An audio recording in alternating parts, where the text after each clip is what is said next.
Hello hi welcome नमस्ते। मेरा नाम ऋतिक और आज हम फिर से बात करने वाले हैं एक और इंटरेस्टिंग कंसेप्ट के ऊपर। तो ये वीडियो सेमेस्टर 5 के उन बच्चों के लिए मोस्ट इंपोर्टेंट होने वाली है जिनके पास सब्जेक्ट है इंटरमीडिएट माइक्रो इकोनॉमिक्स सेकंड। तो चलिए शुरू करते हैं आज की वीडियो। और ये हमारी लेसन नंबर 6 यानी कि पब्लिक गुड्स के ऊपर आखिरी वीडियो और इस सीरीज का आखिरी वीडियो होने वाला है। इसके बाद हम सिर्फ आने वाली वीडियोस में न्यूमेरिकल डिस्कस करेंगे। इसके अलावा हमारा जो कंसेप्ट वाइज टॉपिक है वो खत्म हो चुके हैं और इस कंप्लीट सीरीज के नोट्स ऑलरेडी प्रिपेयर हो चुके हैं। जिन बच्चों को नोट्स परचेज करने हैं वो सब बताइए 9667836336 यहाँ पे व्हाट्सएप करके नोट्स ले सकते हैं। अब हम आते हैं आज के कंसेप्ट के ऊपर। तो पहला जो हमारा कंसेप्ट है वो क्या है, फ्री राइडर प्रॉब्लम क्या होती है, उसके बाद हम डिस्कस करेंगे आज की वीडियो में टैक्स को, कि टैक्स कैसे हमारी हेल्प करता है पब्लिक गुड्स में। तो चलो पहले समझते हैं फ्री राइडर प्रॉब्लम का मतलब क्या होता है। अभी मैंने आपको एग्जांपल दिया कि जब भी हम किसी गुड्स या किसी सर्विस को यूज करते हैं उसके लिए पेमेंट करते हैं, लेकिन कई बार हम कुछ गुड्स और कुछ सर्विसेज विदाउट पेमेंट भी यूज करते हैं। इसी को हम पता है क्या बोलते हैं, फ्री राइडर प्रॉब्लम। अब बातें कैसे यूज कर सकते हैं वो हम समझते हैं। जैसे कि मैं आपको एग्जांपल देता हूं, हमारे आसपास बहुत सारे पब्लिक गुड्स हैं, चाहे वो स्ट्रीट लाइट हो, पब्लिक पार्क्स हो, हॉस्पिटल्स हो या फिर रोड वगैरह हो, लेकिन इन सब के लिए कुछ लोग जो है वो टैक्स भी पे नहीं करते लेकिन फिर भी यूज करते हैं। फॉर एग्जाम्पल जैसे कि किसी की इनकम जो है वो बहुत कम है, यानी कि वो इनकम स्लैब में टैक्स के हिसाब से नहीं आता, मतलब उसकी इनकम पे टैक्स नहीं लगता, लेकिन क्या फिर भी वो इन रिसोर्स को यूज नहीं करता? बिल्कुल करता है। वो पार्क्स भी यूज करता है, हॉस्पिटल्स भी यूज करता है और भी बहुत सारी चीजें यूज करता है। इसके अलावा एक और एग्जांपल समझते हैं। सपोज कोई एक सोसाइटी है, फिर एक अपार्टमेंट है जहां पे हमें गार्ड रखना है सिर्फ इस चीज के लिए कि वो प्रॉपर मैनेजमेंट देखे और दूसरा सिक्योरिटी देखे, यहां तक कि ये भी देखे कि सोसाइटी में चोरी वगैरह ना हो। तो ये हर चीज उसका देखना काम है। लेकिन एक बात यहाँ पे समझ में आती है, कुछ लोग ऐसे होते हैं वो ये बोलते हैं कि भाई हमारे पास इतना इनफ अमाउंट नहीं है कि हम उसे पे कर सके, या फिर वो ये बोलते हैं कि भाई हमें सिक्योरिटी की जरूरत नहीं है, हम पेमेंट नहीं करेंगे। लेकिन दिक्कत क्या है कि कुछ लोग क्या बोलते हैं, चलो ठीक है भाई इन्हें पेमेंट मत करने दो, हम पेमेंट कर देंगे इनके बदले, लेकिन सोसाइटी में एक गार्ड होना चाहिए जो प्रॉपर सिक्योरिटी की जिम्मेदारी लेगा। तो क्या वो सोसाइटी का जो गार्ड है वो सिर्फ उन लोगों की देखभाली करेगा जिन लोगों ने पेमेंट करी है? नहीं, वो सबकी करेगा, यानी कि बेनिफिट उन लोगों को ही मिल रहा है जिन लोगों ने पेमेंट नहीं करी है। इसी को यहाँ पे क्या बोलते हैं, फ्री राइडर प्रॉब्लम बोलते हैं। अब यहाँ पर देखो, तो public good and the free rider problem में क्या होता है पूरी, तो free rider is a person who enjoys benefit from good but avoids any payment. यानी कि फ्री राइडर प्रॉब्लम एक ऐसी प्रॉब्लम है जहां पे एक पर्सन जो है वो एंजॉय करता है किस चीज को, गुड्स को, सर्विसेज को विदाउट पेमेंट, यानी बिना पेमेंट किए for use of the good. अब यहां पे देखो इस चीज का सॉल्यूशन क्या है। इसका सॉल्यूशन सिर्फ एक इतनी सी बात है कि भाई जिनको वो चीजें यूज करनी है उसके लिए पेमेंट मैंडेटरी करनी पड़ेगी। इसका मतलब क्या है, जैसे मान लो सोसाइटी है, अब वहां पे एक चीज कर सकते हो क्या कि भाई अगर वहां पे गार्ड रखे जाएंगे तो पेमेंट को मैंडेटरी कर सकते हैं हम कि भाई सबको पेमेंट देने ही देने हैं। ठीक है, ये नहीं बोल सकता कि भाई हमें गाड़ी की जरूरत नहीं, हम पैसे नहीं दे रहे हैं, नहीं, पेमेंट करनी है तो करनी है। तो मैंडेटरी करने के बाद हमारी प्रॉब्लम सॉल्व हो सकती है। जैसे मैंने सॉल्यूशन में लिखा भी है यहाँ पे, problem of free rider arises due to positive externality if society develops mechanism in which a person is mandatory to pay ₹10। मतलब अगर हम सोसाइटी में चीज मैकेनिज्म बना दे कि जो पर्सन है उसके लिए पेमेंट करना मैंडेटरी है, यानी कंपलसरी है, तो ये हमारी जो प्रॉब्लम है फ्री राइडर की वो दूर हो जाएगी। तो हमने तो समझ लिया फ्री राइडर प्रॉब्लम होती क्या है और उसको हम दूर कैसे कर सकते हैं। और वो सिर्फ ऐसे कंसेप्ट में नहीं है, जैसे मैं आपको एक एग्जांपल देता हूं सिंपल सा। जैसे मान लो अब हम लोग जो है यूट्यूब चैनल के जरिए नोट सेल करते हैं, लेकिन बहुत से लोगों ने ग्रुप्स बना रखे हैं जहां पे वो लोग नोट्स को शेयर कर देते हैं। कई बार ऐसा होता है मेरे बच्चे मुझे ही नोट्स भेज रहे होते हैं, जैसे बताते हैं वो लोग कि भाई नोट्स उन्हें कहीं से मिल जाते हैं, वो भी फ्री ऑफ कॉस्ट। तो ये भी क्या होती है, फ्री राइडर प्रॉब्लम, यानी कि जहां पे विदाउट पेमेंट में नोट्स अवेलेबल हो रहे हैं। अब यहां पे समझते हैं इस चीज को थोड़ा सा और डीप में। पॉजिटिव एक्सटर्नलिटी, इसकी बात मैंने कही थी प्रीवियस चैप्टर में जहां पे हमने ये डिस्कस किया था कि एक्सटर्नलिटी होती क्या है और पॉजिटिव इंपैक्ट्स और नेगेटिव इंपैक्ट क्या होते हैं किसी भी बिजनेस के, यानी कि प्रोडक्शन के और कंजप्शन के, हमारी सोसाइटी के ऊपर। तो यहां पर देखते हैं, तो when action of an agent creates positive benefit, यानी कि जब किसी भी एजेंट, अब एजेंट कौन सा होगा, ये इकोनॉमिक एजेंट, चाहे वो हमारा एक प्रोड्यूसर हो, चाहे वो कंज्यूमर हो, चाहे वो सेवर हो, चाहे वो इन्वेस्टर हो, उन सबके किसी भी काम को लेके, मतलब एक्शन को लेके अगर किसी भी तरह का पॉजिटिव बेनिफिट मिल रहा है किसी को, वो भी किसी दूसरे एजेंट को, इसी को हम यहाँ पे क्या बोलते हैं, पॉजिटिव एक्सटर्नलिटी, यानी कि पॉजिटिव इंपैक्ट। सपोज करो कि किसी ने एक नई चीज की इन्वेंशन कर दी, ठीक है, तो क्या उसका बेनिफिट सिर्फ उस पर्टिकुलर इंडस्ट्री को मिलेगा? नहीं, उसका बेनिफिट बहुत से लोगों को मिलेगा। इसका मतलब क्या है, कहीं ना कहीं उसका बेनिफिट पूरी सोसाइटी को मिल रहा है, इसलिए इसे क्या बोलते हैं, पॉजिटिव एक्सटर्नलिटी। अब आगे देखते हैं तो classic example of public good. अब पब्लिक गुड क्या होता है वो हम सब जानते हैं कि जो गवर्नमेंट प्रोवाइड करती है हमें टैक्स के बदले। टैक्स क्या होता है वो मैं आगे समझाऊंगा आप लोगों को। उसमें दो सर्विस काफी इंपॉर्टेंट है क्लासिकल लेवल पे, एक तो हमारा नेशनल डिफेंस, दूसरा बेसिक रिसर्च।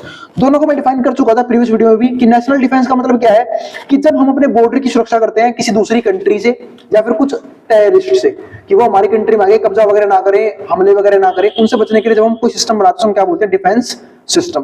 और ये हर एक कंट्री का मजबूत होना बहुत जरूरी है। क्यों?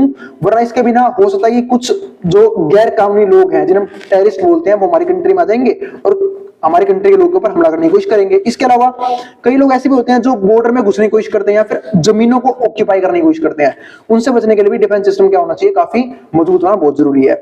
और इसके अलावा एक पॉइंट और आता है जो हमारे खुद के लोग हैं उनकी सुरक्षा के लिए भी काफी जरूरी है।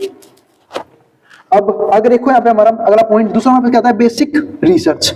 अब बेसिक रिसर्च में क्या आता है, जो भी हमारा इसरो है, आप सबने सुना होगा, इसरो का नाम सुना होगा, नासा का नाम सुना होगा, लेकिन इसरो जो है वो इंडिया का है। ठीक है, इसका काम क्या है, नई नई चीजों को इनोवेट करना, जहां पे हमारे साइंटिस्ट जो हैं वो नई नई चीजों के ऊपर रिसर्च करते हैं और उसे डेवलपमेंट करने का काम करते हैं, जिसका बेनिफिट कहीं ना कहीं पूरी कंट्री को मिल रहा होता है। क्योंकि अगर मान लो कभी भी कोई नई टेक्नोलॉजी लॉन्च होगी तो वो एक पर्सन के लिए नहीं होती, वो सबके लिए ही होती है और उसका बेनिफिट पूरी कंट्री को ही मिलता है।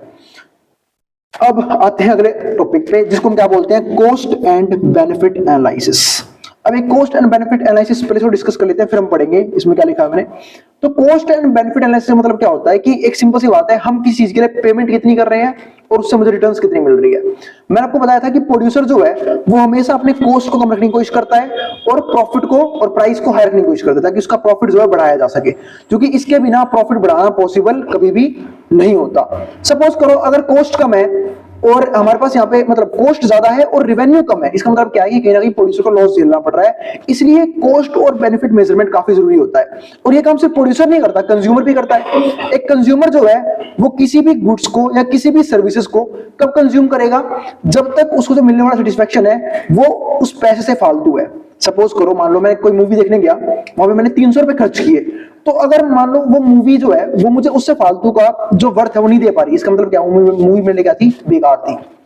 और अगर मुझे जहां मैंने पैसा खर्च किया है वहां से बेनिफिट फालतू मिल रहा है और मैंने खर्चा कम किया है तो चीज मेरे लिए क्या है, वर्थ इट है, तो हम कंजप्शन जारी रखेंगे। अब आगे देखते हैं इस चीज को, तो due to non rival and non excludable in nature. अब देखो नॉन राइवल का मतलब मैं आपको बता चुका हूं। नॉन राइवल का मतलब क्या होता है, ऐसे गुड्स जिनका एक पर्सन का कंजप्शन दूसरे पर्सन पे इफेक्ट नहीं डालता है। ठीक है, और नॉन एक्सक्लूडेबल क्या होगा, इसका मतलब क्या है कि हम उसे रोक भी नहीं सकते कंजप्शन से, जैसे कि पब्लिक पार्क्स। अब पब्लिक पार्क ऐसे पार्क है जहां पे हम मना नहीं कर सकते किसी को भी आने या जाने से, जो जब मर्जी आ सकता है और जब मर्जी जा सकता है। इसका मतलब हम उसे प्रिवेंट नहीं कर सकते लोगों के आने से। और ऐसे ही नॉन ड्राइवल का मतलब क्या है कि अगर कोई एक पर्सन किसी को कंज्यूम कर रहा है तो उसका दूसरे पे कोई भी इफेक्ट नहीं पड़ेगा। सपोज करो हमारे आसपास एयर है, अगर एयर कोई पर्सन एक जन कंज्यूम कर भी लेगा, क्या दूसरे के लिए कम हो जाएगी? नहीं कम होगी, बराबर रहेगी।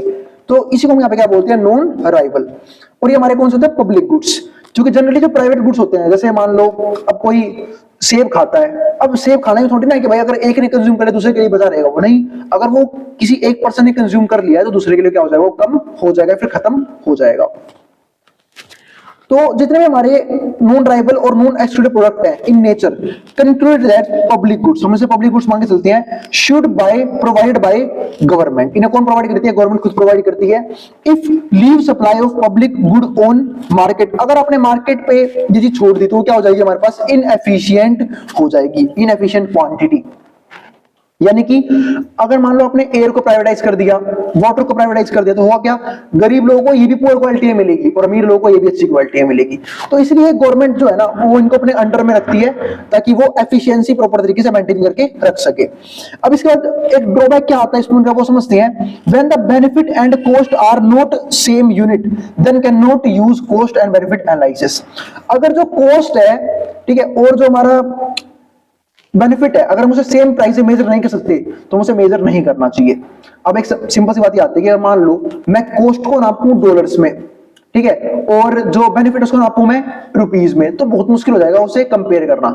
हमें जो यहाँ पे सेम क्वांटिटी यानी कि सेम यूनिट में मेजर करना पड़ता है, वरना वो मेजर नहीं किया जा सकता। अब आगे आते हैं इस पॉइंट पे। अब हमारे पास क्या है, टैक्सेस। अब लीगल टैक्सेस क्या है वो समझते हैं यहाँ पे। तो टैक्सेस का सिंपल सा मतलब क्या था कि एक सिंपल सी बात है, गवर्नमेंट हमें बहुत सी चीजें डेवलप करके देती है, चाहे वो हमारा वाटर रिसोर्स हो उसको बेटर करना, एयर हो उसको बेटर करना, ठीक है, इंडस्ट्रीज डेवलप करना, इंफ्रास्ट्रक्चर डेवलप करना, हॉस्पिटल्स डेवलप करना, गवर्नमेंट स्कूल्स डेवलप करना, वो सारे काम किसी गवर्नमेंट के हैं। लेकिन क्या गवर्नमेंट सारे काम फ्री में करती है? नहीं, उनको भी क्या चाहिए था? पैसा, क्योंकि भाई इन सारे कामों में पैसा लगता है। अब मान लो गवर्नमेंट हॉस्पिटल्स है, वहां पे डॉक्टर्स हायर किए जाएंगे, उनकी गवर्नमेंट सैलरी होगी, उनकी अपनी सैलरी होगी, वो कौन पे करेगा? गवर्नमेंट पे करेगी। गवर्नमेंट स्कूल्स है, टीचर्स है, उनकी सैलरी कहां से जाएगी? गवर्नमेंट पे करेगी। ऐसे ही जो अलग बिल्डिंग्स, रोड्स, हाईवे ये सब बनेंगे, उन सबके लिए सैलरी जाती है, मतलब पैसा जाता है। और वो कहां से आता है? जो हम टैक्स भरते हैं वहां से। और टैक्स बहुत से तरह के होते हैं, चाहे वो इनकम टैक्स हो, जीएसटी हो, ठीक है, उनके थ्रू गवर्नमेंट पैसा कमाती है। तो अब यहां से क्या क्या दिक्कतें आती हैं और क्या क्या बेनिफिट है वो हम समझने की कोशिश करते हैं। और टैक्सेस क्यों इंपॉर्टेंट है? तो individual should be taxed in proportion to the benefits they derive from public goods. तो जितना पब्लिक गुड्स का और सर्विस का बेनिफिट लोगों को मिलता है ना, गवर्नमेंट उतना ही टैक्स चार्ज करती है। मतलब अगर गवर्नमेंट ज्यादा बेनिफिट्स दे रही है तो गवर्नमेंट टैक्स भी फालतू चार्ज करेगी, और गवर्नमेंट कम बेनिफिट दे रही है तो गवर्नमेंट टैक्स भी कम चार्ज करेगी। वैसे कई जगह उल्टा होता है, जैसे एग्जांपल इंडिया का। इंडिया में टैक्स के बदले बेनिफिट बहुत कम मिलता है, लेकिन टैक्स लिया काफी अच्छे तरीके से जाता है। और तो मल्टीपल टैक्सेशन है, किस दिन बात करेंगे इस टैक्स के ऊपर। तो those who enjoy greater advantage, जिनको ग्रेटर एडवांटेज मिलता है from government activities, should contribute more through taxes. तो टैक्सेस में और ज्यादा टैक्स भरने की कोशिश करते हैं। यानी कि जब गवर्नमेंट से बेनिफिट दिखता है कि लोगों को कि गवर्नमेंट जो अच्छा काम कर रही है, तो वो टैक्स अच्छे तरीके से पे करते हैं। लेकिन अगर हमें ऐसा लगता है कि गवर्नमेंट की एक्टिविटीज जो है वो अच्छे तरीके से नहीं हो रही है, तो हम लोग टैक्स भी कम, यानी कि टैक्स को बचाने की कोशिश करते हैं इस केस में। अब यहाँ पे देखो, तो Lindahl tries to solve following 3 problems. उसने यहाँ पे 3 प्रॉब्लम सोल्व करने का काम किया। पहला, एक्सटेंट ऑफ स्टेट एक्टिविटी, मतलब उन्होंने ये समझाया कि गवर्नमेंट के पास कौन कौन सी एक्टिविटी होनी चाहिए जो गवर्नमेंट खुद परफॉर्म करनी चाहिए, चाहे वो नेचुरल रिसोर्स से रिलेटेड हो, चाहे वो इंफ्रास्ट्रक्चर से रिलेटेड हो, चाहे वो स्कूलिंग से, एजुकेशन से। इसके अलावा दूसरा पॉइंट क्या आता है? Allocation of total expenditure among various goods and services, यानी कि जो टोटल खर्चा है वो हमें गुड्स और सर्विस को लेकर कितना करना चाहिए। ये भी किसका काम है? गवर्नमेंट का काम है। यानी कि कितना पैसा जो है वो खर्च होना चाहिए अलग अलग गुड्स में और अलग अलग सर्विसेज में। यानी कि बहुत से सेक्टर हैं, कितना पैसा हेल्थ सेक्टर पे खत्म होना चाहिए, कितना पैसा एजुकेशन सेक्टर पे खत्म होना चाहिए, वो सब काम किसका है? गवर्नमेंट का ही काम है। यानी कि एलोकेशन कैसे हो उस बजट का, इसके लिए आपने सुना भी होगा कि गवर्नमेंट जो है हर साल बजट लॉन्च करती है कि हम किस किस सेक्टर को, किस किस स्टेट पे कितना डेवलपमेंट करने वाले हैं और कितना कितना पैसा खर्च करने वाले हैं। अब एलोकेशन ऑफ टैक्स बर्डन, वो टैक्स बर्डन कैसे झेला जाएगा? यानी कि मिडिल क्लास वाले कितना टैक्स भरेंगे, लोअर क्लास वाले कितना टैक्स भरेंगे, अपर क्लास यानी जो बिजनेसमैन है उन पे कितना टैक्स लगेगा, वो सब भी डिटरमाइन होता है इसी के जरिए। इसी को हम क्या बोलते हैं? Allocation of tax burden. अब यहाँ पे देखो, तो ये हमारे पास क्या है? वाई पॉइंट, हमारे पास क्या है? एक्स पॉइंट, ठीक है। ये क्या दिखा रहा है? सप्लाई ऑफ पब्लिक गुड, जो ये कांस्टेंट है। अब बाद में कांस्टेंट क्यों है? क्योंकि भाई पब्लिक गुड्स जो है ना, उनकी सप्लाई कांस्टेंट मतलब क्या है कि वो एक बार बन गए तो बन गए। जैसे कि अब देखो, नेचुरल रिसोर्स है, चाहे वो हमारा एयर हो, वाटर हो, वो तो है ही जितने हैं, और उनकी रिक्वायरमेंट जो है वो बदले से बढ़ती या घटती नहीं है। यानी कि उनकी सप्लाई हमेशा सेम रहती है, डिमांड में इफेक्ट आता है। अब ये देखो, ये डिमांड अलग अलग है। ये डिमांड है कंज्यूमर के हिसाब से, ये ए बी सी, और ये डिमांड एक चीज और दिखा रहा है कि क्वालिटी कैसी मिल रही है हमें उस चीज के अंदर। क्योंकि देखो, वाटर की भी अलग क्वालिटी होती है, एयर की भी अलग क्वालिटी होती है, कहीं की एयर क्वालिटी अच्छी है, कहीं की बहुत बेकार है। यानी कि कहीं की जो नेचुरल रिसोर्स है वो काफी ज्यादा पॉल्यूटेड है, और कहीं पे क्या है? पॉल्यूशन बिल्कुल भी नहीं है। उनके हिसाब से भी कॉस्ट लगाई जाती है। अब ये चीजें बनाई क्यों हुई थी? इसे कुछ खास रीजन से वो समझते हैं। पहला, पीपल डोंट नो एवरीथिंग, कि लोग कुछ भी नहीं जानते। मतलब जो लोग हैं, जो कंज्यूमर्स, उन्हें सब कुछ नहीं पता है, तो उनके हिसाब से गवर्नमेंट डिसीजन लेती है। दूसरा, प्रेफरेंस आर कॉम्प्लिकेटेड।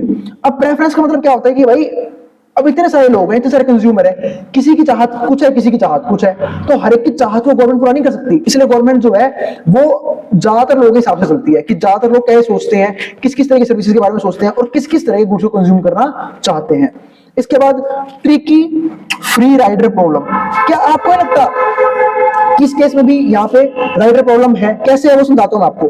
कई लोग टैक्स भी नहीं भरते, लेकिन फिर भी इन सारी सर्विसेज को एंजॉय करते हैं, वो भी यहाँ पे क्या है? Free rider problem. इसके बाद फोर्थ में क्या आता है? Hard to put into action, यानी कि कई बार चीजों को एक्शन में लाना बहुत मुश्किल होता है। इसलिए गवर्नमेंट जो है इन सारी चीजों की रिस्पॉन्सिबिलिटी अपने हिसाब से अपने पास रखती है, और खुद ही इन सब चीजों के लिए एक्शन लेती है। इसलिए हम यहाँ पे क्या बोलते हैं? Hard to put into action. क्योंकि गवर्नमेंट ने कहीं से प्राइवेटाइज कर दिया तो हो सकता है ज्यादा दिक्कतें आ जाएंगी, चीजें जो है वो इनएफिशिएंट हो जाएंगी। इसलिए गवर्नमेंट यहाँ पे अपने पास रखती है इन चीजों का कंट्रोल। फिर क्या आता है? Fifth, fairness issues. अब फेयरनेस इशू का मतलब क्या है यहाँ पे कि जो सिस्टम है फेयर नहीं है सबके साथ। मतलब कुछ लोगों को ज्यादा बेटर अच्छी सर्विसेज मिलती हैं अकॉर्डिंग टू टैक्सेस और कुछ लोगों को कम अच्छी सर्विसेज मिलती हैं। इसके बाद प्रेफरेंस चेंज ओवर टाइम, जो प्रेफरेंसेस है वो टाइम के साथ चेंज होती रहती हैं। इसका सिंपल सा मतलब है जो ट्रेंड है वो टाइम के साथ चेंज होता रहता है हर एक चीज का।